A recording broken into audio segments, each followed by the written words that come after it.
Huwag naman po kayo ganyan magsalita. Alam nyo, matatalino po kayo pero sana naman ilugar nyo kung ano yung magandang biro sa hindi. Matatanda na po kayo. Siguro naman alam nyo kung gaano kasensitive ang mga kabataan. Saka po, alam nyo ba kung ano yung 10-second rule? Kung hindi kayang baguhin ng isang tao sa loob ng 10 segundo, huwag na kayo magkomento. Kung tungkol lang yan sa muta, sa tinga, sa dumi, o gulo ng buhok o damit, pwede kayo magbigay ng komento kasi kaya yung ayusin ng isang tao sa loob lang ng 10 segundo. Pero kung may kinalaman sa timbang, itsura ng muka, kapansanan, o mga bagay na mahirap mabago agad, huwag kayong magsalita basta-basta. Ang lakas niyo pong mag-body shaming, lahat na lang kailangan yung punahin. Ang sinasabi namin dito mga biro lang. Hindi naman ibig sabihin na sinabi na namin yun. Panlalait na kaagad. Katuwaan lang, ikaw naman oh. Ang katuwaan po hindi nagiging dahilan para bumaba ang kumpiyansa ng isang tao. Kung yun ang kinatutuwa nyo, malamang po kayo na talagang may problema. Minsan, ginagawa na lang ding katuwaan ng iba ang panlalait ng kapwa. Pero sadyang ang bawat biro ay nakakasakit sa iba. Yun din ang magbibigay ng leksyon sa mag-asawang walang ibang ginawa kundi ang manlait. Ano kaya ang kahahantungan nila kung parehas silang mapaparusahan? Magagawa kaya nilang tumanggap ng pagkakamali o habang buhay na lang nilang pagbabayaran ang parusang naipataw sa kanila? Melanie, tawag ka doon. Pumunta ka raw sa kusina. Po? Ako raw po? Hindi naman po ako marunong magluto Saka wala naman po atang lulutuin. Ang sabi kasi, ilalabas na raw ang lechon hindi ba ikaw yon? Kagatin mo na lang tong mansanas, mukha ka nang mas mataba pa sa baboy. Ano ka ba naman, love? Natatawa naman ako. Grabe ka naman sa mas mataba pa sa baboy. Alam naman natin na napabayaan sa kusina atong pamangkin mo Yun na nga. Hindi ko akalain na may itataba pa pala yan. Ano Melanie, bakit hindi ka kaya mag-diet Baka kahit timbangan susuko na sa'yo. Hindi naman po ako ganun kataba. Saka alam nyo naman po na tabain ang lahi namin, di ba? Mahirap po magpapayat kahit na sinubukan ko na. May nobyo ka na ba? Wala pa po. Ay halata nga. Baka matakot sa'yo ang lalaki, dambahin mo bigla. Ay, siya, doon na nga kami at tawang-tawa na naman ako kapag nakikita kita. Napairap lang si Melanie habang paalis ang kanyang tiyahin. Ang mag-asawa naman nakipag-usap sa mga kamag-anak nila. May pagsasama-sama sila na parte na rin ng tradisyon nila kada taon. Yun din ang araw na makikita nila ang mga kamag-anak na bihira lang din nilang makasama. Sa totoo lang, isa sa kinatatakutan ng mga kabataan ay ang makasalamuha ang mag-asawa na yon dahil lagi silang nilalait kahit na ano pa ang makita nila. Harap-harapan pa kung pagtawanan sila. Dalawa lang ang anak ni na Cecil at Danilo pero hindi nakadalo noong araw na yon dahil nasa ibang bansa. Maya-maya pa, nilapitan ng mag-asawa ang pamangkin ni Cecil na bagong panganak lang din. Ang cute ng anak mo, Medyo siya, mukhang tuta. Cute naman. Unang baby nyo kasi ng asawa mo aso, di ba? Bago ka nanganak. Kaya baka nalahian. Sinabi ng babae na mabalbon lang ang anak niya pero hindi naman ito mukhang tuta. Nainis na rin ito at umalis na. Hindi na nakipagtalo pa kay Cecil. Ang sensitive naman ng mga tao rito. Ganyan na ba mga kabataan ngayon? Baka kasi cellphone nila yan. Teka, si Mary Rose ba yon? Bakit ang pangit naman niya? Sa Facebook nakikita ko panay siya post na akala mo ang payat niya Yung pala mukha siyang butanding. Mukhang stress Dati ka mo siyang spoiled. Ngayon biglang expired. Maldita kasi yan Hayaan mo yan, di ko yan kakausapin. Baka mamaya mag-iiyak yan dyan. Tara na, kumain na lang muna tayo. Di ba yun ang pamangkin mong nagpailong? Sino ba yan? Si Mickey. Nagpakilay nga rin yan, pero mukhang kinaskasapwit ng kaldero ang kilay. Hayaan mo na yan sila, mamaya na yan. Ay sige tara, lapitan natin sila. May mga pamangkin siya na kusang lumalayo kapag lumalapit siya. Pero may isang pamangkin siyang hindi agad nakaalis kaya nalapitan nila. Uy, dalaga ka na pala, Jessica. Grabe, ang payat mo namang bata ka. Ano yung nasa mukha mo? Ang dami mo naman tigyawat. Aba, mas tadtad dyan sa noo mo ang lapad na nga niyan. Ano, kumusta ka naman? May boyfriend ka na ba? Nahihiyang ngumiti ang dalaga at sinabi na wala pa siyang nobyo. Sinabi niya rin na hindi pa siya handa at masyado pa siyang bata. May oras pa naman para sa paghahanap ng magiging kapareha. Nag-aaral pa rin siya. Anong single by choice? Baka kamo no choice kasi wala nang pipili sa'yo. Kung ako sa'yo, magpataba ka muna tapos magtanggal ka niyang tigyawat mo sa pagmumukha mo. Sus, walang single by choice ngayon. Ang mga single ngayon, mga no choice kasi walang manliligaw. Malay mo naman magkaroon niya ng nobyo. Basta bulag. Kahit bulag, di mahahawakan ang mukha niya. Baka isipin nun, nagsyota siya ng semento na baku-bako. Magtaka ka bigla bakit sa mukha napunta yung kalyo. Nagtawanan ang mag-asawa. Malakas yun na nakapukaw ng atensyon ng iba. Mukhang alam na nila kung ano ang pinagtatawanan ng dalawa.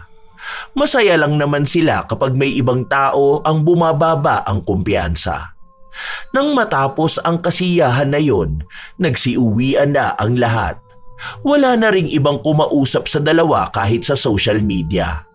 Ang madalas lang nilang nakakausap ay si Melanie na lumapit na ulit sa poder ng ina. Nakapit-bahay lang din nila. Nandiyan na pala uli yung pamangkin mo? Yung butanding? Oo, dyan na ulit titira. Ewan ko, yun ang sabi sa akin. Kaya nga lumilindol kahapon kasi nakita ko siya nagtatakbo. Kapag pala magkasama sila ni Victor, tapos na. Dalawang dambuhala ba naman yun Oo, kapag kasama nila si Berna, ayun, mas kawawa ang payat na bata. Kung anong itinaba ng ate niya, siya namang ipinayat niya. Inuubusan ata ng pagkain kaya ganun. Payat nga siya pero pabigat naman sa buhay. Oo nga no, hanggang ngayon wala pa rin yung trabaho. Ilang taon na siyang graduate, di ba? Work from home nga raw siya. Yun ang narinig ko. Anong work from home di ba nurse ang tinapos niya? Paano niya gagamutin ng pasyente? Sa Facebook ba? Video call sila? Aba, malay ko sa kanya. Bahala siya. Sinabi ko nga sa kanya na patulong siya kay Bunsoy para mapunta rin siya sa ibang bansa. Kaso wala naman natang plano sa buhay. Hayaan na natin sila. Buhay naman nila yon. Nagpatuloy ang mga araw at tila ba ang nagiging libangan na lang ng mag-asawa ay ang panlalait sa mga nakikita nilang tao. Kakilala man nila o hindi. Kahit pabata o matanda, walang ligtas sa kanila. Minsan, kahit na wala naman silang salita na sinasabi, nagtatawanan na lang silang dalawa. Kapag may kakaiba silang nakita, tinginan pa lang ay nagkakasundo na sila. Gano'n naman na sila noon pa man. Mas lumala lang noong tumanda na sila. Isang araw, umuwi sila galing ng pagsisimba. Pagkarating sa bahay, nag-umpisa na namang manlait ang mag-asawa. Kita mo yung anak ni Luz? Di ba? Yun yung sinasabi niyang model sa mga patalastas. Baka kamo model yun ng before and after. Siya yung before, tapos magandang babae na sa after. Kapag naglalakad siya, mas nauuna pa ang uso niya. Kahit ata nakapikit ako, hindi ko panonoorin yung patalastas dun Ano yun, model ng suka? Hindi pa nakakatikim, nangangasim na. Baka model ng tawas.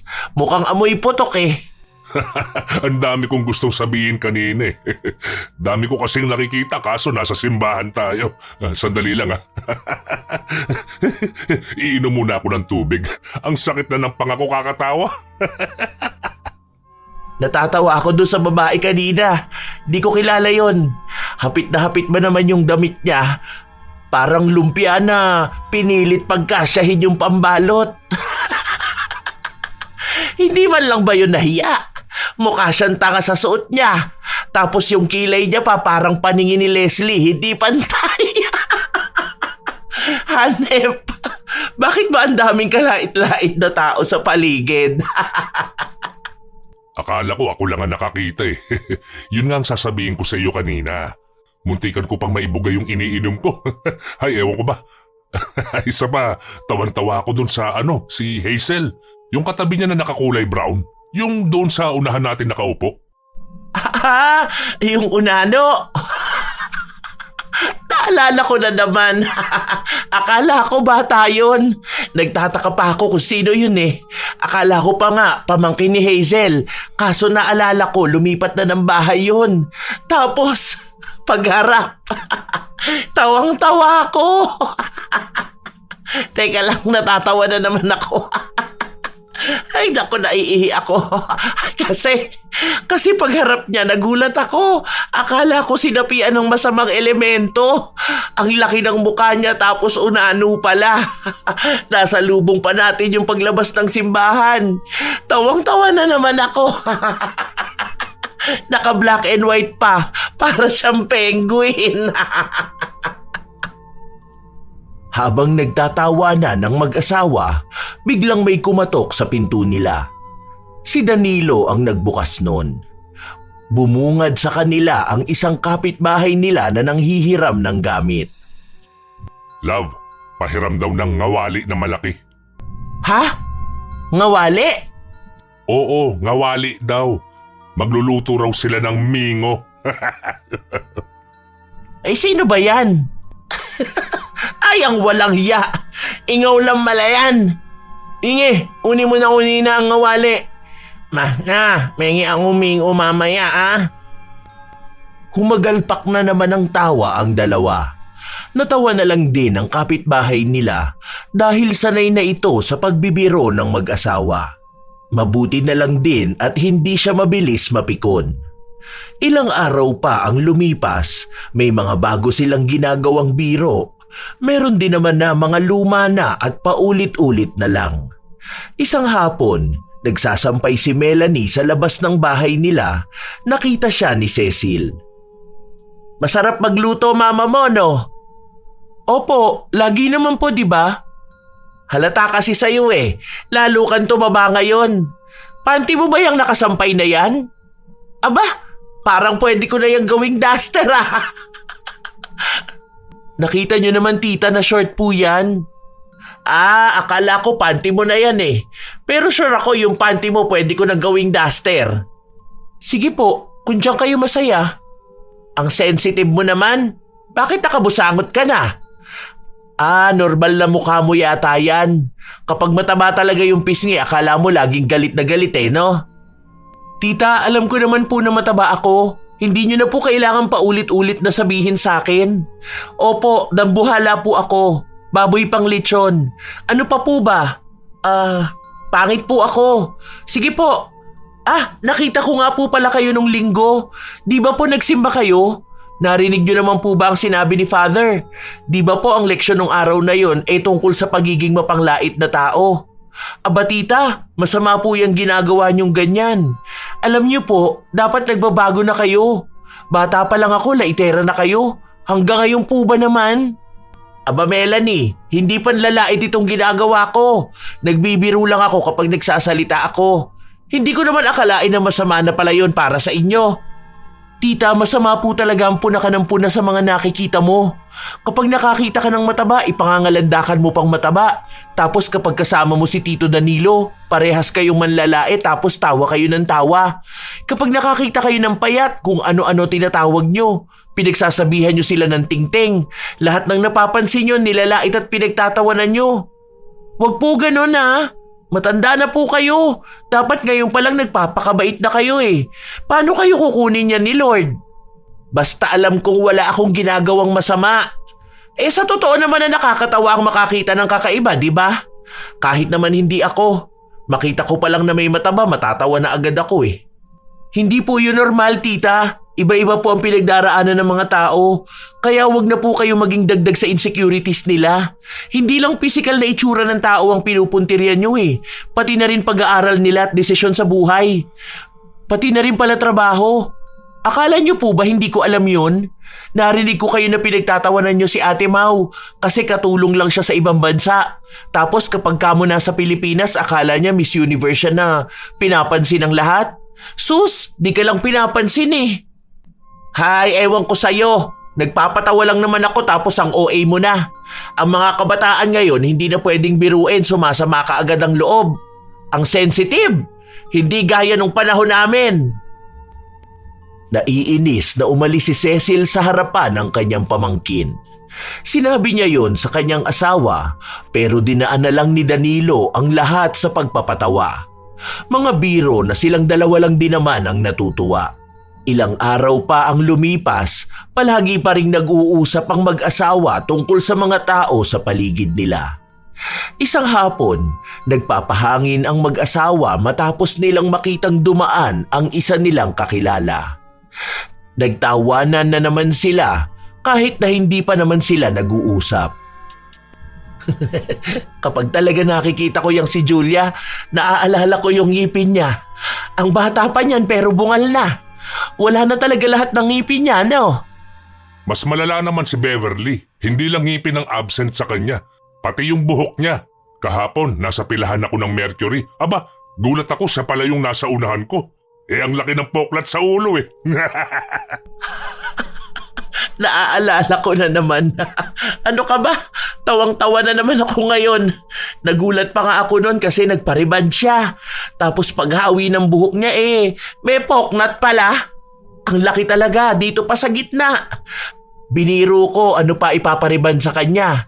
Bilang na lang ata ang buhok niya Nagalit ba naman? Ang sabi sa akin meron daw siyang ano ba yun? Alopecia ata yun. Basta yung naglalagas daw ang buhok. Sa nakakatawa naman talaga makakita ng poknat, di ba? Nagalit nga sa akin. Ang sabi ko ba naman sa kanya lagas na ang ngipin, lagas pa ang buhok. O tapos, nagalit din sa'yo. Hindi na mabiro. Hindi naman siya kagandahan. Naalala ko nga sa kanya si Paring Bintoy sumalangit nawa. Di ba yung hairline nun mataas din? Lolo niya yon, di ba? Kako sa kanya, sa susunod niyan, yung noo niya parang pwede nang ipantapat sa araw. Magre-reflect pabalik. Ang kintab pa naman kapag walang buhok. Ang sakit na naman ng pangako katatawa. Ay, hayaan na natin sila. Pero natatawa pa rin talaga ako. Hanggang sa sumapit ang gabi, tawa pa rin ang tawa ang mag-asawa. Wala silang ibang ginawa kundi balikan ang paulit-ulit na kwento ng mga taong nakilala nila. Kinabukasan, maaga silang gumising dahil may kasal silang pupuntahan.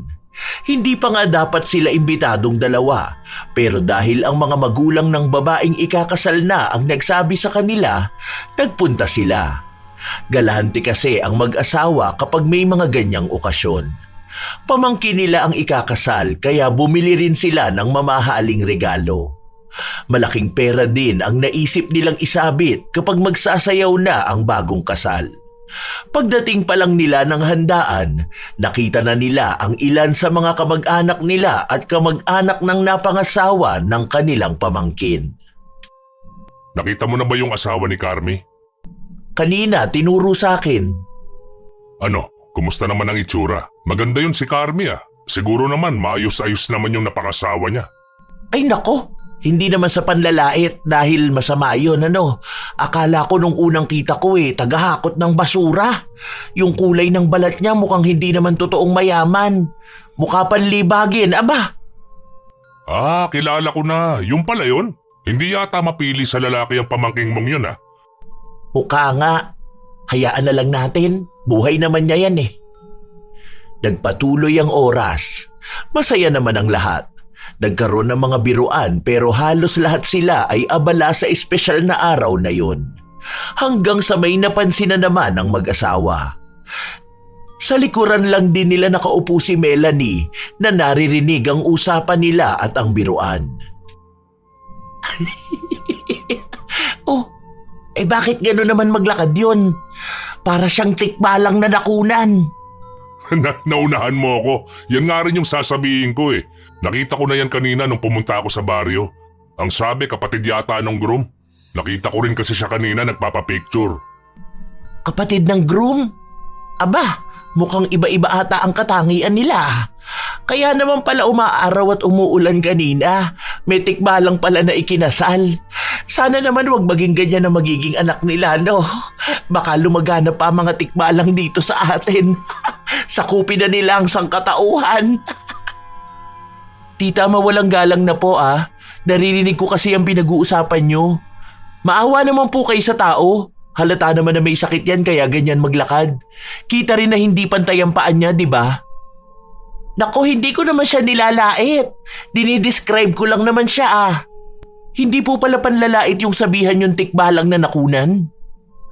Katuwaan lang naman. Hindi ko naman sinabi sa kanya, di ba? Ikaw na lang ang nakikinig, ikaw pa ang nasasaktan.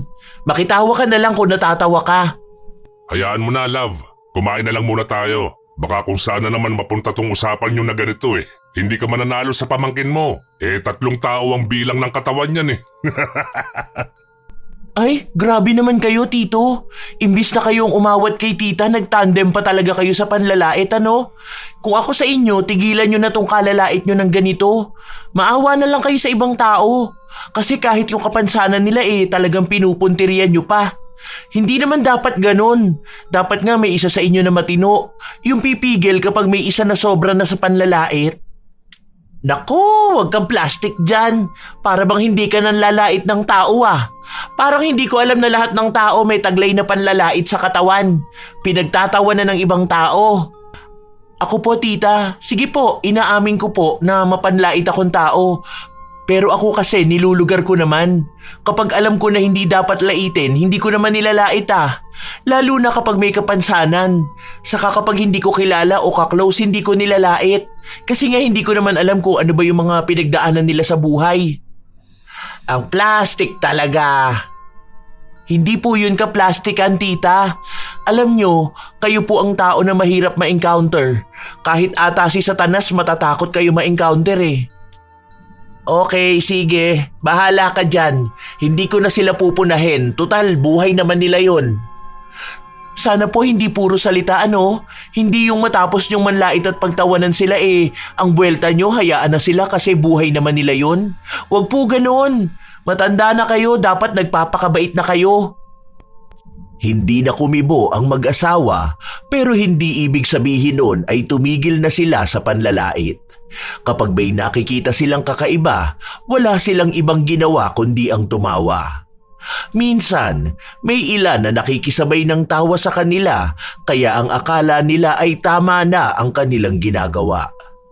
Lumipas pa ang ilan pang mga araw. Nasa labas ang mag-asawa, kumukuha ng padala ng mga anak nila. Mag-grocery na lang muna tayo, tapos yung laundry kunin na rin natin. Bukas na lang yon, ang sakit ng balakang ko ngayon eh. Tingnan mo yung ulo ng bata. Parang oktagon. Puro kanto. Ha? Saan? Ayun yung nakakulay blue na bata. Ayan, sa unahan ng babaeng buhag-hagang buhok. Ay, hala, oo nga no. Bakit naman ganun ang ulo niyan? Parang nung baby pa ata yan na sobrahan yung doktor sa pagsampal sa kanya. Pinagtawanan nila kahit ang bata. Hindi lang naman yun dahil ilan na rin ang nakita at nasa lubong nilang naging sentro ng mga biruan. Hanggang sa makauwi na sila sa kanilang bahay, ganun pa rin ang ginagawa nila. Sa totoo lang, ilang beses na ring may nakarating sa mga anak nila na sumbong tungkol sa panlalait nilang mag-asawa. Pinagsasabihan naman sila pero bilang matatanda na sila, wala silang ibang pinakikinggan. Hindi rin naman sila matiis ng mga anak nila kaya nagpapadala pa rin ng pera ang mga ito. Kahit na hindi naman, may ipon sila at kada buwan ay may natatanggap sila. Mayaman ang mag-asawa. Mabait kung lalapitan at hihingian ng tulong. Ang ayaw lang ng mga tao sa kanila ay ang paraan nila ng pananalita at panlalait. Walang pinipiling oras. Kapag pakiramdam nila gusto nilang tumawa, pagtatawanan nila ang anumang makikita nila. Kinabukasan noon, nasa labas na naman si Cecil. Wala ang kanyang asawa dahil ito ang lumabas para bumili ng pagkain nila. Nakita ni Cecil ang isa niya pang pamangkin na kasama ni Melanie. "Oh, Nika, kumusta ka na? Tagal na kitang hindi nakikita ah. Tumaba ka ata. Hindi naman ganyan ang katawan mo noon, di ba? Ah, baka dahil kasasama mo yan sa pinsan mong to. Ano, sinasama mo ba tumambay sa kusina yang si Nika?" "Tita, may pikos kasi yan si Nika kaya nadagdagan ng timbang niya. Hindi na nga yan gaanong kumakain dahil may mga bawal din sa kanya." "Ah, akala ko naman kasi tambay kayong dalawa sa kusina. Tagatikim ng pagkain kaya nanabana. Ano naman ang nangyari sa trabaho mo?" Sinabi ng dalaga na wala na siyang trabaho dahil nagkaroon ng problema sa kumpanya nila at umalis siya. Sa ngayon ay nagbabakasyon siya kaya nagpunta siya sa bahay ni na Melanie. "Ah, oo, tanda ko na. Nagkwento nga pala yung tatay mo sa akin. Parang ang sinasabi niyo pa ata na minalas kayo?" "Nako, hindi uso ang malas na yan. Baka naman kasi ikaw talaga ang may problema ano. Tapos pansin ko pa ni hindi mo man lang inaalagaan yung sarili mo. Basta ang payo ko sa'yo, huwag kang magpapakataba maigi ha. Kapag mataba pa naman, mababaho. Tingnan mo yung pinsan mo. Kahit multo, hindi yan susundan dahil ang asim." "Biro lang ah. Baka magkapikunan na naman tayo. Enjoy ka sa bakasyon mo." Umirap lang si Melanie. Kasabay noon ay umalis na rin silang dalawa. Habang nagpapatuloy ang mga araw, palaging nagtatagpo ang landas ni na Cecil at pamangkin niyang si Melanie. Para bang silang dalawa ang laging nagkakabangga. Kung ano ang pagbibiro ng ginang, siya namang kontra ng pamangkin. Isang araw, magkasama silang mag-asawa sa bahay. Linggo. Katatapos lang nilang magsimba nung mga oras na yon. Nakasabay naman nila sa pag-uwi si Melanie. Siguro, pang 2 tao na lang ang ibayad natin. Abay, kawawa naman ang driver, ang baba na nga ng tricycle niya. Tapos baka bigla pang maplatan. "Hindi na lang po ako sasabay, Tito. Sa iba na lang ako sasakay." Nako, huwag ka nang magtampo. Wala ka nang masasakyan. Kita mo naman ang dami naghihintay oh. Panigurado ako niyan, wala rin naman magsasakay agad sa'yo rito. Ang kaunti lang na pumaparada at dumaraang sasakyan oh. Dito ka na sa loob. Hayaan mo, okay lang yan. Kaysa naman maglakad ka tapos matagtag pa. Baka pumayat ka niyan. Tiniis na lang ng dalaga ang mga birong hindi nakakatuwa. Kahit nasa biyahe sila, panay pa rin ang biro ng kanyang tiyahin na katabi niya sa loob ng sinasakyan nila. Panay siya tawa sa mga bagay na hindi naman sana nakakatawa para kay Melanie. Sa mga lumipas na araw, walang pagbabago sa mag-asawa. Kung ano ang nakasanayan na nilang biro, yun ang ginagawa nila. Hanggang sa isang araw, may isang pamangkin nila ang nakituloy sa kanila. Mag-aaral ito at hindi nila kayang kumuha pa ng uupahang bahay. Dahil 2 lang naman ang mag-asawa sa bahay nila, sila na mismo ang nagpresenta na doon na lang patuluyin. May mga kumokontra pa nga kay Junjun, lalo pat alam nila kung ano ang ugali ng dalawa. Paano pa raw kaya kung kasama niya sa bahay ang mga mapanglait na matatanda? Pero wala naman siyang ibang pagpipilian dahil walang kamag-anak na handang magpatuloy sa kanya. "Dito ka na lang magkwarto. Malinis na yan. Kwarto yan ng Kuya Uning mo. Pero sa December pa naman yun uuwi." Boy, naengkanto ka ba? Kasi yung mukha mo parang mas magaspang pa sa ugali namin eh. "Nauso lang ang tigyawat. Nakiuso ka pa talaga, no?" Baka yan ang trending sa mga kabataan ngayon. Noon sa atin, paramihan ang naaabot sa buhay eh. Pero ngayon, paramihan na ng naputok na taghihawat. Hindi ko rin po alam, Tito, pero pagaling naman na po siya ngayon. Buti naman. Tapos kumain ka ng marami ha. Mukha ka ng butiki dyan. Ang haba ng leg mo, tapos ang liit pa ng ulo mo. Yung buhok mo parang hindi mo pa sinusuklay. Ayusin mo naman ang sarili mo. Baka laitin ka ng mga tao dyan sa labas oh. Okay lang po. Bago pa naman nila ako laitin sa labas, nalait naman na ako rito eh. Salamat po pala, pinatuloy niyo ako rito. 1 taon lang naman po to. Mag-aambag na lang po ako ng gastusin dito sa bahay. Ano naman ang ipang-aambag mo? Baka pambili ng shampoo eh, di mo rin kaya. Hayaan mo na. Itabi mo na lang yung pera mo para may magamit ka kapag nag-apply ka. Diyan lang pala yung bahay ni Taba Chingching. Kung sakali na gusto mong magpunta sa kanya, hingi ka na rin ng kaunting taba sa kanya. Kinulang yung sayo, sumobra naman yung kanya. Sige po, salamat po ulit. Sa mga sumunod na araw na lumipas, natitiis naman ng binata ang mga biro sa kanya ng mag-asawa. Hindi naman siya madaling mapikon. Minsan pa nga ay sumasabay siya. Pero ang pansin niyang pikon na pikon sa dalawa ay ang pinsan niya. Minsan pa nga magkasama silang dalawa na pag-usapan nila ang mag-asawa. Nag-comment pa kamo yan sa picture ko. Sabi niya bakit nga raw mukha lang ang pinapakita ko. Baka hindi raw kasi kasya sa screen ng cellphone yung katawan ko. Masyado raw malaki. Diba? Sino ba naman ang hindi maiinis?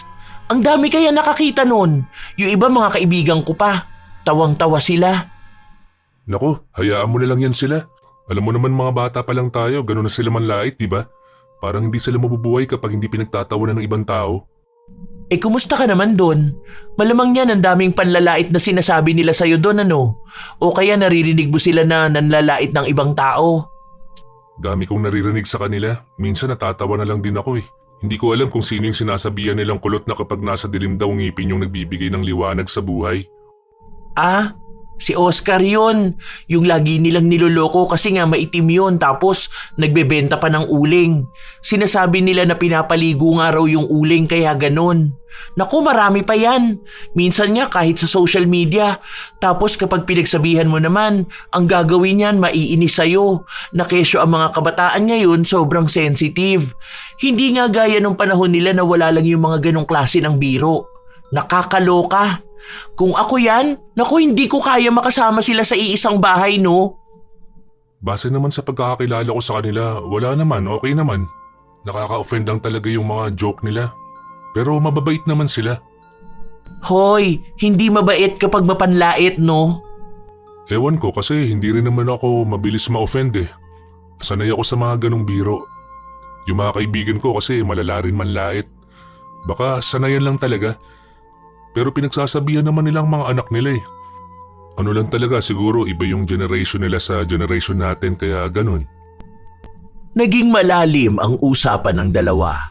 Lahat ay tungkol sa mga sensitibong pagbibiro ng mag-asawa pero sa huli magkaiba pa rin sila ng opinyon.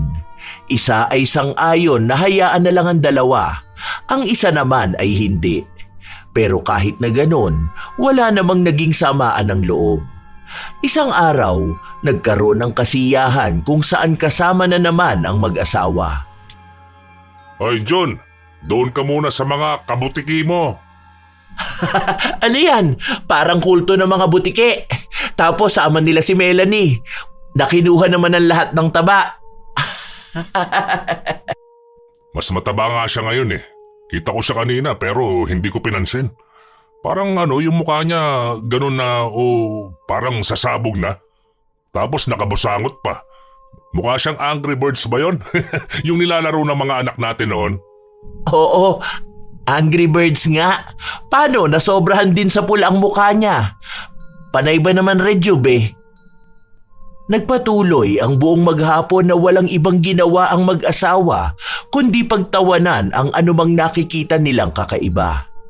May mga kasing edad din nila ang nakikisabay sa kanila habang ang mga kabataan ay naiinis sa kanilang ginagawa. May mga nilalapitan silang mga pamangkin nila. Yung iba nakikisama habang yung iba todo ang iwas sa kanila. Oh Ginny, bakit naman ganyan ka tumayo? Ang tangkad mo na sana kaso kuba ka naman. Ayusin mo naman yung likod mo, sayang ka. Yun na nga ang sabi ko sa kanya. Mukha siyang kampanerang kuba niyan. Ayaw naman niyang makinig. Nakaka-offend daw ang biro ko kanina. Totoo lang din naman ang sinabi ko sa kanya. Habang nagsasalita ang mag-asawa, Bigla namang dumating si Melanie. Naiiyak na kasi ang dalaga na kausap ng mag-asawa. "Huwag naman po kayo ganyan magsalita. Alam nyo, matatalino po kayo pero sana naman ilugar nyo kung ano yung magandang biro sa hindi. Matatanda na po kayo. Siguro naman alam nyo kung gaano ka-sensitive ang mga kabataan.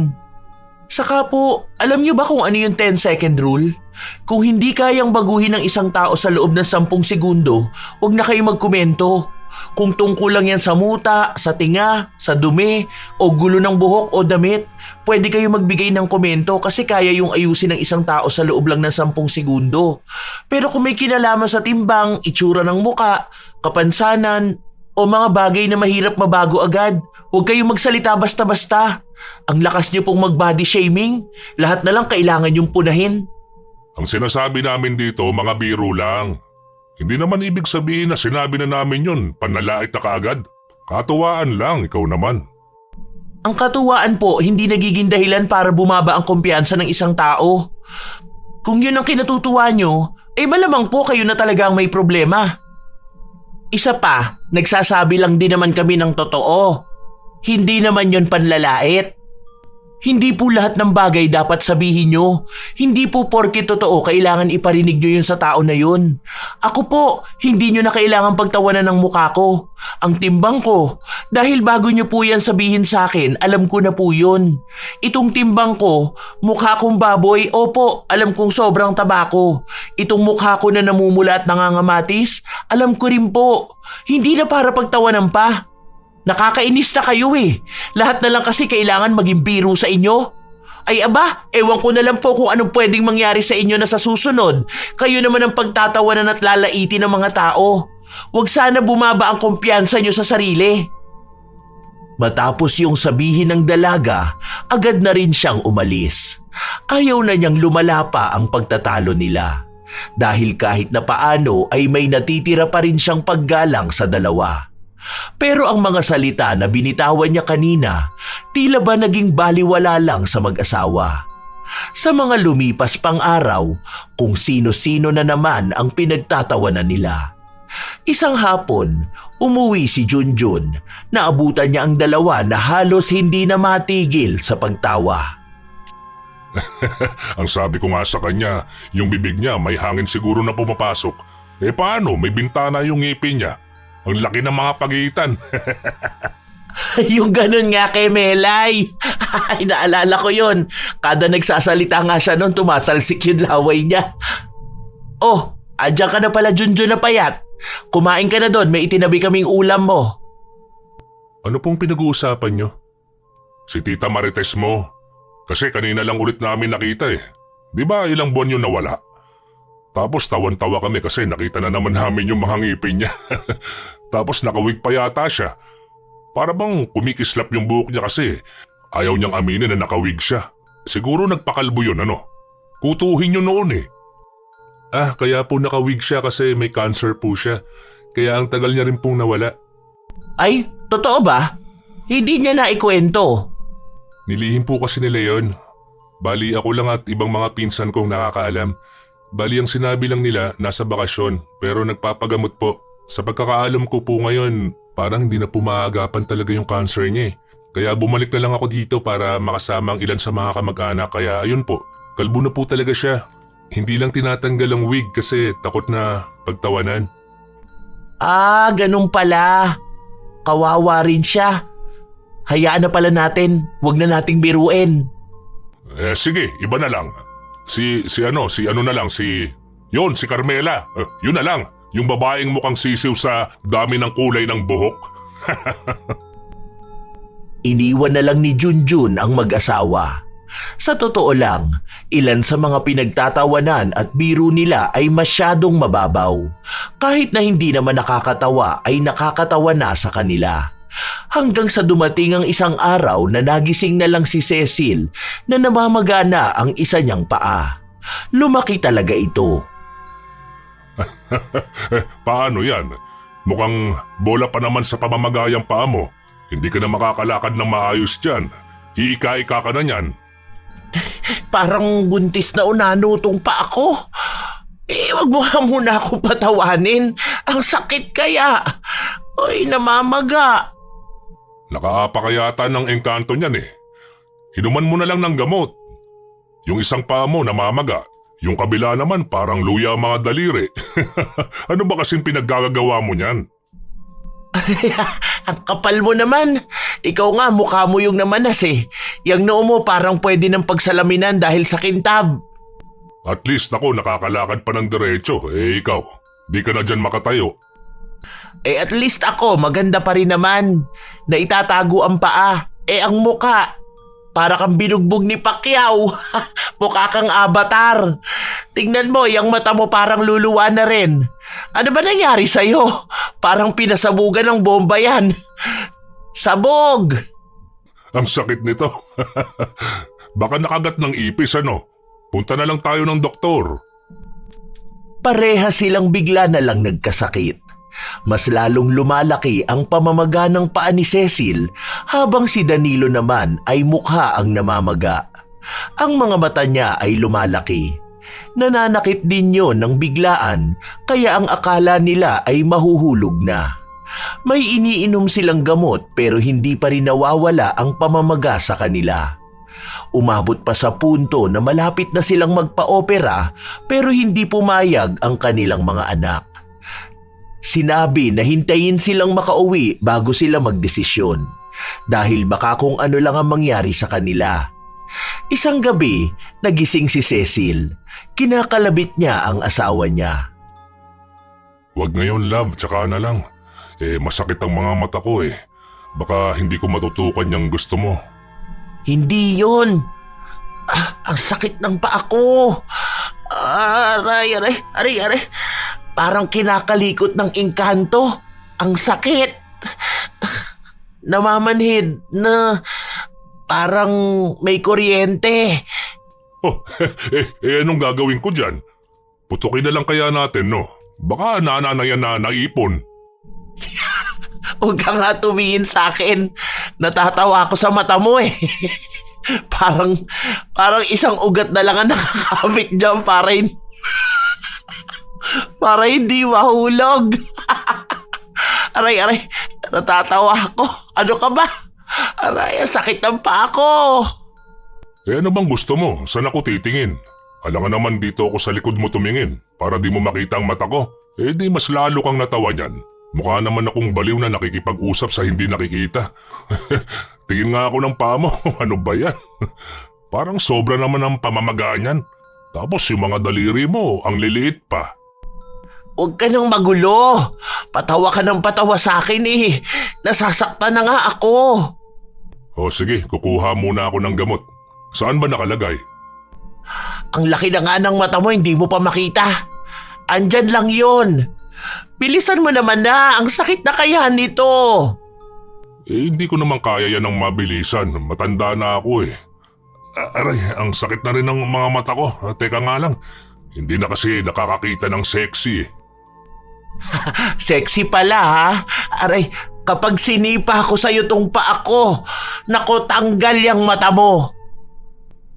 Hindi mawari kung nais bang tumawa ng dalawa o iiyak sila sa sakit na nararamdaman nila.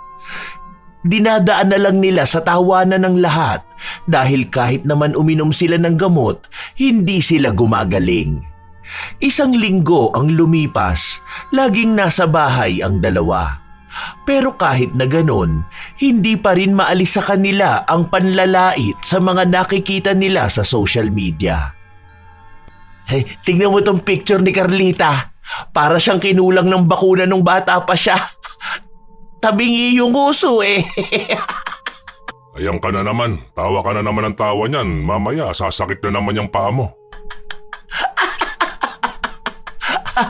Huwag ka nga titingin sa akin. Natatawa talaga ako sa mata mo. Doon ka. Tumalikod ka sa akin. Mukha kang zombie na... Mukha kang zombie na vegetarian. Aray. Sumakit na naman ang paa ni Cecil sa katatawa niya. Kasabay naman noon ay sumakit din ang mata ng kanyang asawa sa katitingin ng mga nakakatawang litrato. Kahit na mas ramdam nila ang sakit, pinangunahan na lang nila ng tawa. Ilang oras lang din naman ay bumalik na sa maayos ang pakiramdam nila. Ibig lang sabihin nun, balik na naman sila sa paghahanap ng lalaitin. Meron na palang boyfriend si Melanie. Tingnan mo ito. Boyfriend niya yan? Si Shrek yan, di ba? Ano yan, Shrek at Fiona? Bagay sila niyan. Bigati ng pamilya na mabubuo nila. Literal na happy big family. Ang bibigat eh. Paano yan? Kawawa naman yung kama niyan. Baka magiba. Akala ko mataba na siya eh. Mas mataba pa pala yung pipiliin niya. Sagana yan sa handaan. Imbis na tag-isang paper plate, magiging tag-isang bilao. Timbangan mismo ang matatakot sa kanila. Ano ba yan? Tawang-tawa na naman ako. Teka nga, bibili muna ako ng pagkain natin. O, dito ka na muna ha. Ala ka naman sumama ka pa sa akin.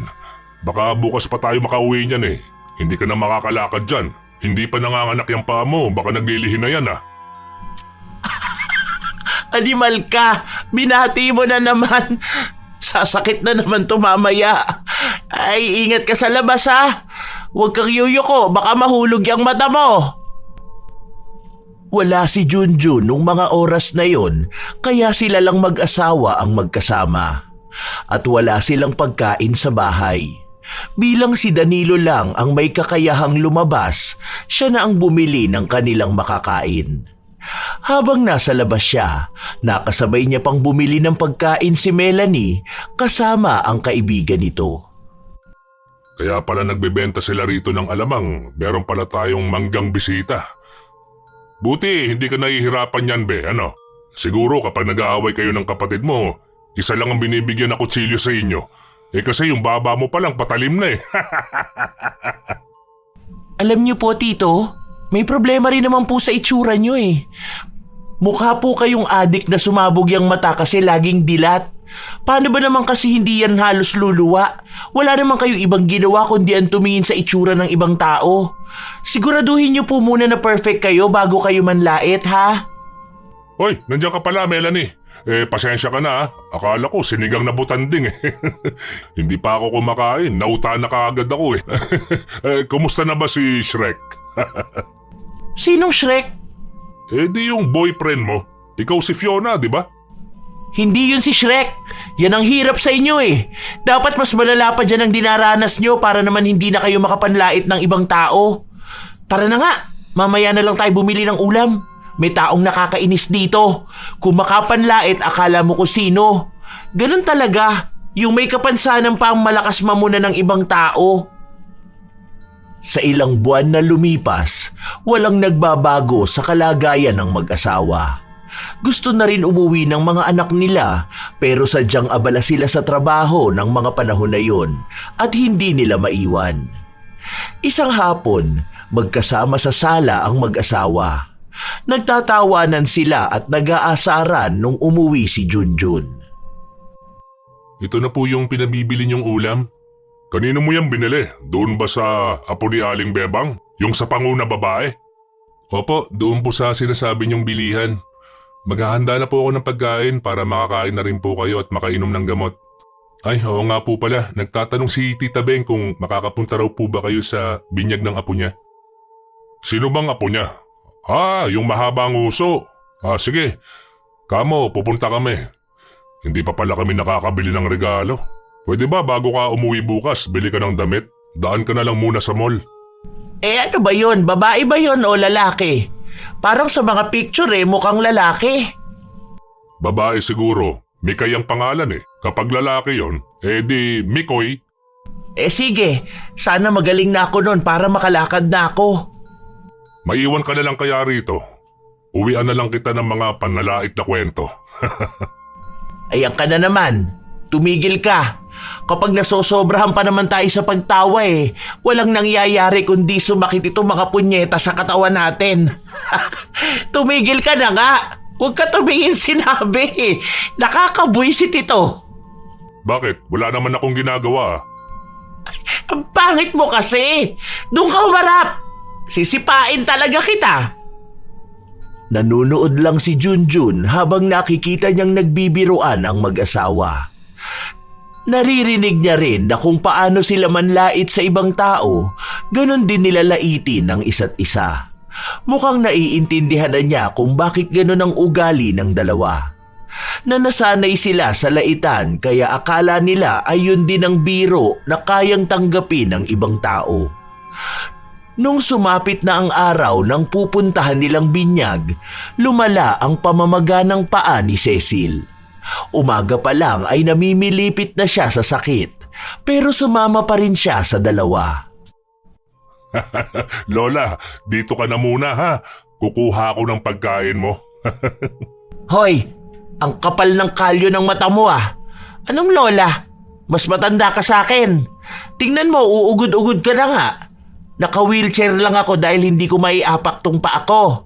Kapag ako talaga nainis sa'yo kahit masakit tong paa ko, tanggal yung mata mo kapag sinipa kita. Ay, tita, yun pala ang anak ni na Tito Hiro. Alin dyan? Ang daming bata eh. Hindi ko yun masyadong kilala. Ang laburi ng mata ko. Lumililaw lang to kapag may lalaitin ako. Yun po, yung naka-green. Teka lang, tawagin ko po. Mahiyain din po kasi yun.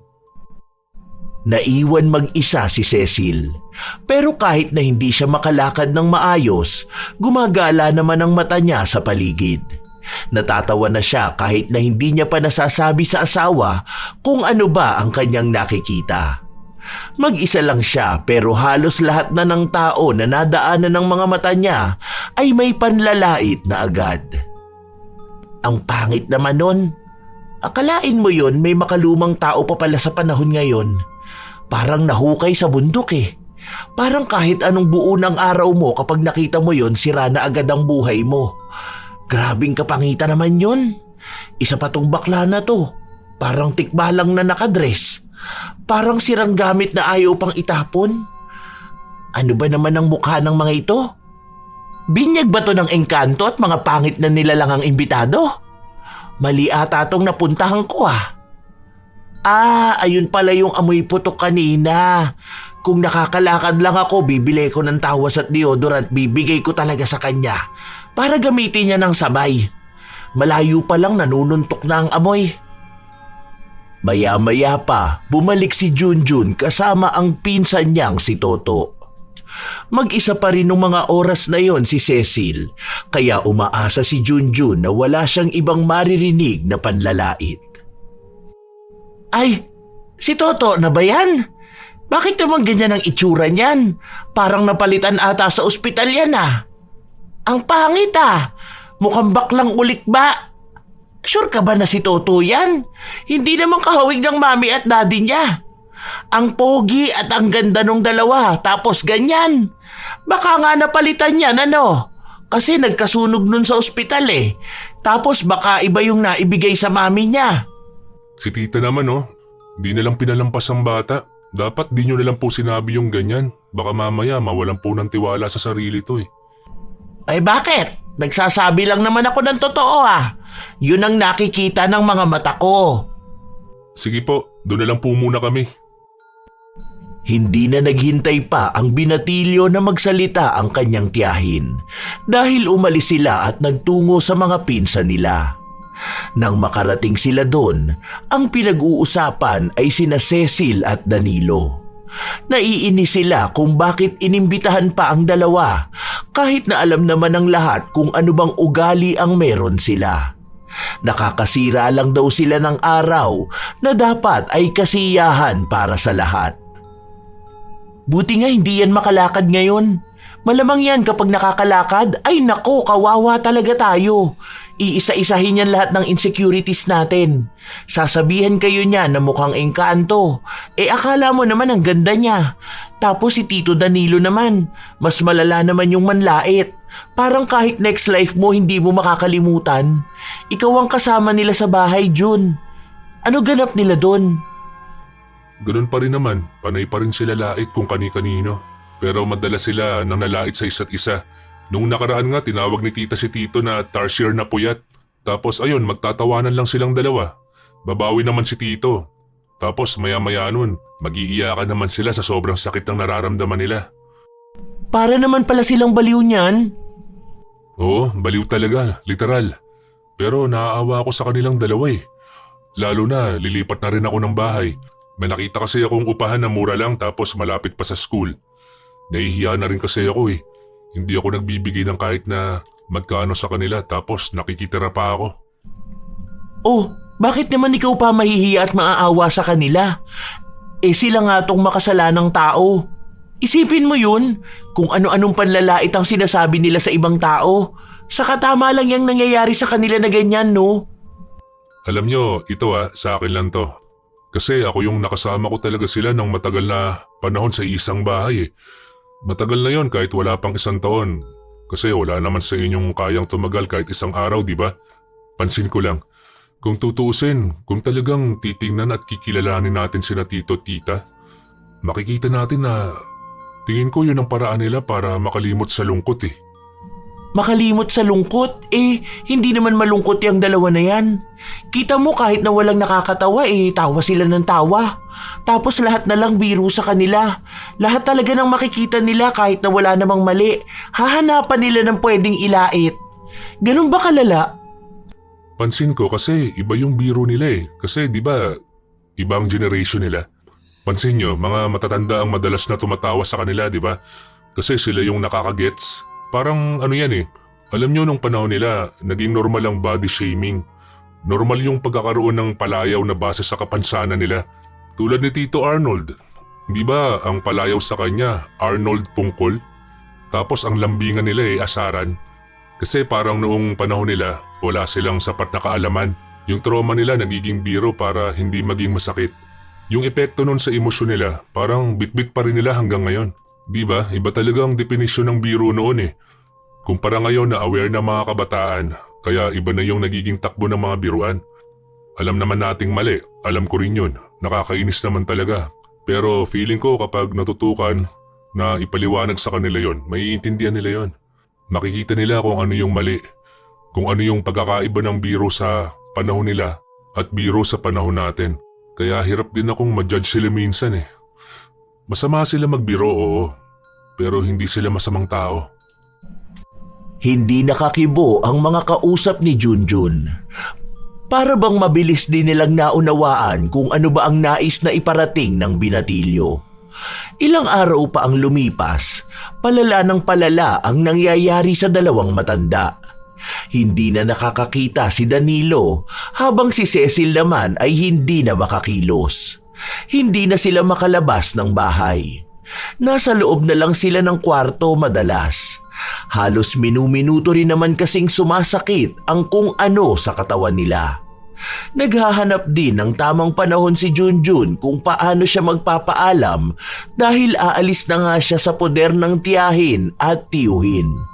Hanggang sa isang umaga, habang sabay-sabay silang kumakain. Nganga ka. Ayan. Ang laki ng bibig mo para kang isda. Nguyain mo yan maigi ha. Baka mamaya sumakit na naman ang tiyan mo. Napakabaho mo pa namang umutot. Parang may gera palagi eh. Sabog kong sabog. Pagkain ba to? Baka mamaya ginagaya mo yung prank sa TikTok ha? Wala akong malasahan. Oh, grabe ka naman, love. Wala nga tayong tissue. Anong ipapakain ko sa'yo? Isa pa, hindi mo rin naman nakikita. Ayos na yon. Yan, sa sobrang sama ng ugali mo, nauna ka nang nabulag. Wala ka nang makikita na sexy na babae. Panay ka kasi noon sa TikTok eh. Ayan, karma mo na yan. Ginagamit mo kasi yung mata mo sa panlalait din ng mga tao. Ngayon, bulag na ako. Baka naman takbuhan mo ako ha. Ay, hindi ka nga pala nakakalakad. Paano ka nga naman makakatakbo ano? Gapang-gapang ka na lang, ganon. Hay, kapag ikaw sinipa ko dyan, malalaman mo talaga ang hinahanap mo. Malaki tong pa ako, lalagapak talaga dyan sa kakapiranggut mong katawan. Tita Cecil, lilipat na po pala ako ng bahay. May nakita po akong upahan. Mag-working student din po ako, kaya may magiging allowance po ako. Sa susunod na linggo, lilipat na po ako. Working student?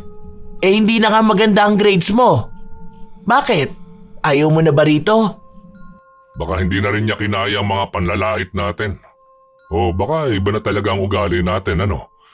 Hindi ka rin namin masisisi. Hindi lang naman ikaw ang unang tao na nagkaganyan dahil sa amin. Hindi naman po sa ganun. Nahihiya na rin po kasi ako sa inyo eh. Saka kaya ko naman po kasi yun. Matanda na rin po ako.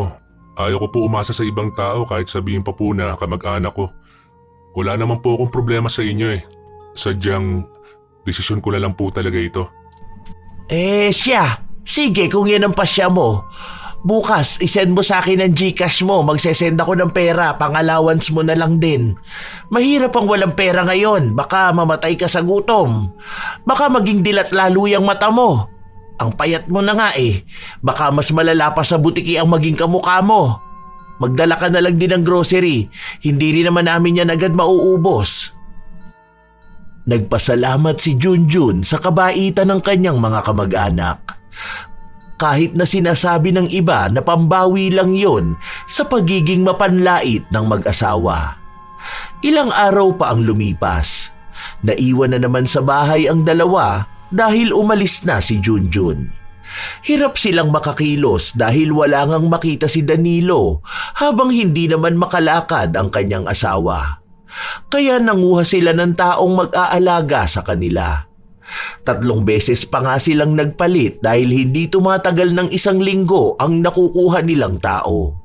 Hindi kinakaya ang panlalait nila.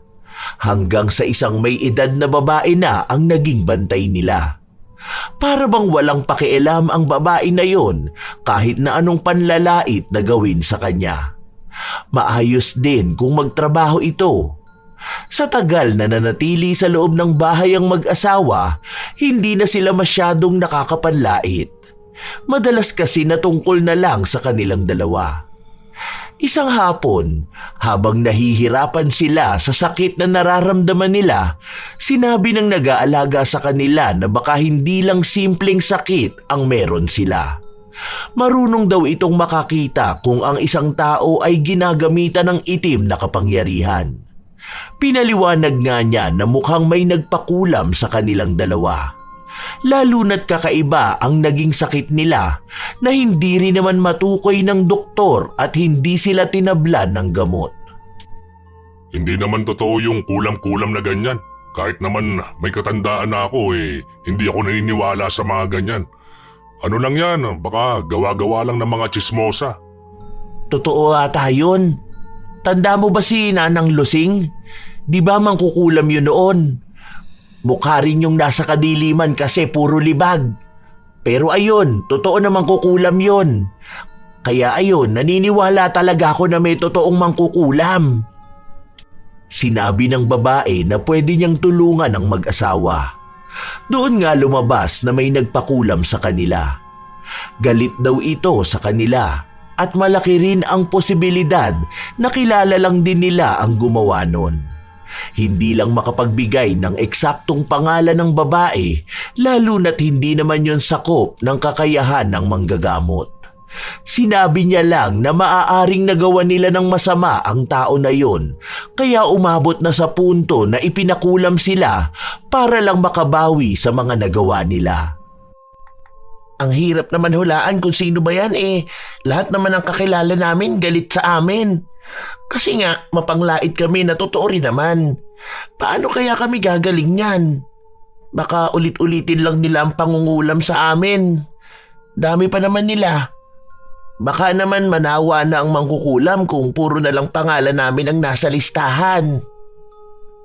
Tutulong daw ang babae na matanggal ang kulam nila, pero dapat ay maging sila ay kayang tumanggap ng pagbabago. Noong una, nahihirapan pa ang mag-asawa kung may babaguhin ba sila sa pag-uugali nila. Lalo pat sanay na silang sabihin ang anumang nakikita nila, kahit pa nakakasakit ito ng ibang tao. Pero habang tumatagal, lalo silang nahihirapan. Ipinangako na lang nilang kahit na kailan ay hindi na nila uulitin ang panlalait. Mabait naman ang tumulong sa kanila pero matagal pa bago sila gumaling. Masakit pa rin ang mata ni Danilo, pero kahit na paano ay nakakaaninag na siya. Habang si Cecil naman, namamaga pa rin ang kanyang paa pero hindi na ito sumasakit pa. Balita ko kahapon tumawag sa iyo si Hermie. Oo, nagtanong siya kung makakapunta ba tayo sa birthday nung apo niya. Ang sabi ko, titingnan pa kako natin kasi hindi pa natin alam kung kaya ba natin. Magpapagaling na muna tayo. At saka magiging masaya yon kapag sila lang ang andoon. Para hindi na tayo kulamin ulit. Sino kaya yung may galit sa atin, ano? Sa dami nila parang hindi ko na alam kung sino magpapakulam sa atin.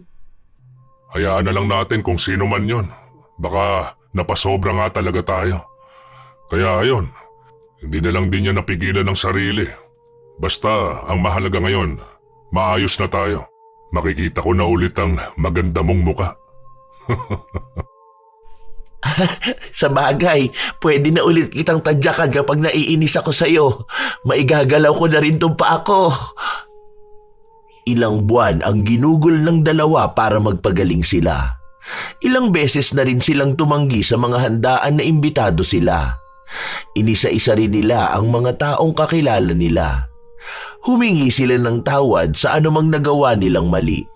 Sa mga panlalait at pagsasalita ng hindi pinag-iisipan. Hindi man nila sigurado kung tatanggapin ba ang paghingi ng tawad na yon, basta ang alam lang nila ay pinapalaya na lang din nila ang kanilang sarili. Nagsimula silang bumalik sa pagsisimba. Tunay na pagsisimba nang hindi pinagmamasdan ang mga tao sa paligid nila. Nang hindi naghahanap ng kukutsain at pagtatawanan. Nung pauwi na sila, nasa lubong pa nila si Junjun. Buti naman po nakakalakad na kayo kahit paano, tita. Kayo po, tito. Okay na po bang paningin nyo? Nakakakita na po ba kayo? Ay oo, maayos na. Pwede na nga akong manood ulit ng mga sexy na sumasayaw sa TikTok eh. Ako rin, okay na itong pa ako para maisipa sa muka. Buti naman po, okay na kayo. Ilang beses na kasi kayong hindi nagpupunta kapag may handaan eh. Hinahanap kaya nila kayo ron? Parang kada handaan hindi masaya kapag wala yung kinaiinisan ng mga tao. Hindi masaya kapag walang kontrabida. Bakit? Hindi ba kumpleto ang handaan kapag wala kaming mapanlait na kamag-anak? Ay sayang, nagbagong buhay na kami. Isa't isa na lang ang nilalait namin. Kaya hindi na yan magiging masaya ulit. Ay sayang naman po, nakakamiss pa naman yung mga patutsada nyo kapag nakakakita kayo ng mga tao. Yung mga comparison nyo, yung tiyanak ba siya na nakariband o kaya kapre na malnourished? Yung mga ganun nyo, mga kakaibang salita na sa inyo lang din namin naririnig. Nakakatuwa pa naman makarinig ng ganun. Sana sa kasal ni Ate Melanie, invite niya kayo. Hindi ko po pala siya natanong tungkol dun. Pero siguro naman, iimbitahan niya kayo. Hindi naman yata yun galit na galit sa inyo eh. Ikakasal na pala yun? Ang galing, buti naman ano? Kanino naman ba siya ikakasal? Doon ba sa dati naming nakita sa pinost niyang boyfriend niya? Di ko kasi alam ang pangalan nun eh. Opo, doon pa rin. Kay Shrek. Hoy, ikaw bata ka ha. Masama yan na lalait ng tao. Baka mamaya may makarinig sa'yo niyan eh. Isipin pa nila na sa amin mo yan natutunan. Hindi kami mapanlait na tao. Bad yun ha. Baka kami pang sisihin ni Melanie niyan eh. Bahala ka kapag tumanda ka na ganyan ang ugali mo. Kaya inisan ka na rin ng mga kamag-anak mo. Kada family reunion magtatago sa'yo yung mga bata. Shrek naman talaga ang pangalan nun, tito. Shrek Maski yata yun. Basta may lahi kasi yun eh, kaya hindi pang Pinoy ang pangalan. Kaya nga ngayon tanggap na ni Ate Melanie na siya si Fiona eh. Ewan ko kung iimbitahan niya kami. Baka natakot na yun eh. Baka laitin pa namin buong pamilya ni Shrek. Pero kung sakali man, sige, pupunta kami kung siya mismo ang mag-iimbita sa amin, di ba? Sana nga po. Hindi naman nagtatanong ang dalawa kung iimbitahan ba sila dahil alam nilang naiinis sa kanila si Melanie. Kahit na tumigil naman na sila sa panlalait sa ibang tao, malamang ay hindi pa ganoong maniniwala sa kanila ang pamangkin. Nagpatuloy ang araw nila. Noong naging maayos na sila, hindi pa rin nila pinapaalis ang nag-aalaga sa kanila nung panahon na kailangan nila. Dahil ngayon na tumatanda na sila, mas maganda kung may iba silang kasama sa bahay. Wala naman yung problema sa kanilang mga anak na nagbabayad. Hanggang sa isang linggo ang nakalipas, nagpunta sa bahay nila si Melanie. Ay wow, taray! Parang sumiseksi ka ata ngayon. Ano, sarado na ba ang kusina nyo? Baka sira ang kalan kaya di makakain masyado. Numinipis ka ng konti. Hindi na masyadong lumilindol kapag naglalakad ka. For the first time narinig ko rin mula sa inyo na sexy ako. Salamat po. Pumunta talaga ako rito para magbigay ng invitation sa kasal namin ni Shrek. Oh, bakit ka tumatawa? Wala naman kaming sinasabing joke Wala po, natatawa lang ako. Nahawa na yata ako sa inyo. Kahit na hindi naman nakakatawa, tatawanan ko. Pero ayun po, kung gusto niyo lang naman. Pero sana talaga magpunta kayo. Galante pa naman kayo maging ninang. Aba syempre, gusto namin tong ganito. Malamang may mga lechon doon, ano? Kung dati, kinasalan 2 tikba lang. Ngayon, 2 lechon naman, ano? Panalo nito ang mga bisita. High blood talaga sila. Uy, hindi ako ang nagsabi niyan ha. Sa'yo na galing yan. Baka mamaya sabihin niyo na naman ang lalait na naman kami. Nakikitawa lang ako sa sinabi mo. Tapos na ako dyan sa ganyan. Tahimik na muna ang buhay namin. Tama nang kami na lang ang naglalaitan. Okay lang po tita, alam ko naman po. Saka yung mga joke nyo kasing iba parang ngayon ko lang natatanggap. Kaya ngayon lang ako natatawa. Minsan pala funny rin kayo. Kaya lang mas marami yung nakakainis moment. Buti na lang inimbitahan mo kami. Nasabi na rin to ni Junjun. Pero hindi naman kami pwedeng pumunta ng walang invitation. Baka magulat kayo, bigla na lang kaming umaakyat sa gate. Ang boring naman kapag wala kayo. Kapag may handaan kayo ang unang hinahanap. Parang wala kaming kaiinisan kaya wala kaming pag-uusapan. Kasi kapag may nilait kayo, malamang may pag-uusapan din kami. Boring pala kapag walang masamang tao. Grabe ka naman. Buti na lang nagbagong buhay na kami. Baka bigla kaming kunin ni Lord. Itong tita mo na lang ang nilalait ko. Paano, tamad maligo? Kaya ayun, amoy lupa siya. Alam mo yung lupang kahoy na aparador? Ganon ang amoy niya, kaya ayaw kong tumatabi sa kanya Hoy, mas grabe ka naman sa akin ano? Ang baho ng bunganga mo. Kapag natutulog tayo, akala ko utot ka ng utot. Yung pala, yung bunganga mo yung naaamoy ko. Pasalamat ka, labi-dubs kita. Ayan na naman sila sa landian na yan. Sige na po, alis na ako. Nagdala lang talaga ako ng invitation Gusto ko kasi na andun talaga kayo. Hindi pa naman masaya kapag hindi kayo nakikita ng mga kamag-anak natin. Oo nga pala, total andito ka na. Bati-bati na tayo ha. Kung may nasabi man ako na nakasakit sa'yo, alam ko na marami kaming nasabi hindi lang sa'yo, pati na rin sa ibang kamag-anak at hindi kamag-anak. Kaya humihingi ako ng pasensya. Alam mo naman kapag ganitong edad, matatanda na akala mo hindi nakakasakit ang biro. Parang kailangan laging intindihin. Kahit na alam naman namin na mali na yung biro tinotodo pa rin namin. Kaya pasensya ka na ha.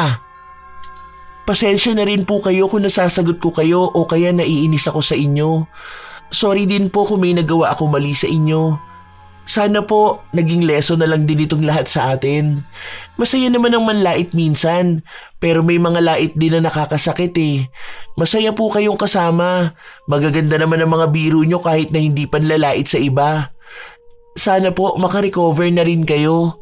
At makasama pa namin kayo sa maraming family reunion at okasyon. Nagkaroon sila ng maayos na usapan. Nagkapatawaran at nagkaroon ng pagtanggap. Marami na ring nakausap ang mag-asawa na hiningian nila ng tawad. Pero naging misteryo kung sino ba ang nagpakulam sa kanila. Pero hindi naman na nila inalam. Hindi na rin sila bumawi sa tao na yon kahit na sinabi na sa kanila na pwede naman nilang balikan ng kulam. Gusto nilang maging payapa na lang ang lahat. Kung may nakagawa sa kanila ng mali, alam din naman nilang nakagawa sila ng mali sa tao na yon. Humingi na lang sila ng tawad sa ibang tao. Kasabay nun ay nakikitaan sila ng pagbabago. Marami ang hindi naniniwala na kaya nilang panindigan ang pagtikom ng kanilang bibig sa panlalait, pero nagawa nila. Dahil sa ganong ugali ay nakasundurin nila ang mga pamangkin nilang iniiwasan sila noon. Hanggang sa lumipas pa ang ilan pang mga taon, maraming handaan ang naganap na imbitado sila. Kada may handaan ay sila nga ang isa sa hinahanap dahil masaya silang kasama. Hindi katulad noon na hinahanap para mataguan. Sa pangyayari na yon sa buhay nila, alam nilang marami talaga silang natutunan. Na ang pagbibiro hindi dapat nakakasakit sa iba. Kahit na tingin nila ay nakakatawa ito. Minsan, hindi naman maiiwas sa isang tao ang panlalait. May mga pagkakataong nagiging katatawanan ang kakaiba sa paningin. Nagiging biro lahat ng bago. Ang panlalait ay maaaring magsimula bilang biro, ngunit nagtatapos ito bilang sugat na hindi agad naghihilom. Ang bawat salitang binibitawan na may halong pangungutya ay may kakayahang magpababa ng dignidad, makasira ng tiwala sa sarili at mag-iwan ng bakas na mas malalim pa sa pisikal na sakit. Hindi nasusukat ang kabutihan ng isang tao sa kung gaano siya kahusay magpatawa, kundi sa kung paano niya pinipiling tratuhin ang kapwa, lalo na ang mga mas mahina o mas naiiba sa kanya. Hindi lahat ng ikinatatawa ay tama at hindi lahat ng nakasanayan ay dapat ipagpatuloy. Ang pagiging sanay sa panlalait ay hindi nangangahulugang ito ay katanggap-tanggap. Sa mundong puno ng paghihirap, ang panlalait ay nagiging dagdag na bigat na hindi naman kailangang ipasa sa iba. Ang tunay na pag-unlad ng isang tao ay makikita sa kakayahan niyang matutong huminto, umunawa at magbago. Hindi natin alam ang buong kwento ng isang tao, kaya hindi patas na gawing biro ang kanyang anyo o kalagayan. Ang salitang binitiwan bilang tawa ay maaaring maging sugat na matagal gumaling. Ang panlalait ay hindi tanda ng kasikatan. Ito ay kakulangan ng pangunawa. At ang biro lang ay hindi kailanman sapat na dahilan kapag may nasakta na. Sa huli, ang respeto ang tunay na sukatan ng pagkatao, hindi ang kakayahang mang-insulto. Tandaan na kung may pagpipilian sa pagitan ng pagiging nakakatawa o pagiging makatao, piliin ang pagiging makatao. Dahil ang mundong may respeto ay mas ligtas, mas magaan, mas masaya at payapang tumawa kung walang ibang taong apektado ng panlalait. Minsan naman talaga may mga panlalait na nagbibigay ng tuwa sa bawat tao. Pero minsan dapat ay ilugar ang paggamit ng mga salita. Dahil sa huli, baka tayo lang din ang magbayad ng mga pagkakamaling nagawa natin. Kayo ba mga apo? Mahilig ba kayong manlait o makitawa sa panlalait ng iba? O kung kayo man ay may mga opinyon tungkol sa ating bagong kwento, maaari kayong magbahagi para amin ding mabasa. Naway may magandang aral kayong natutunan. Ito ang inyong Lola Telang at maraming salamat sa palagi ninyong pakikinig mga apo.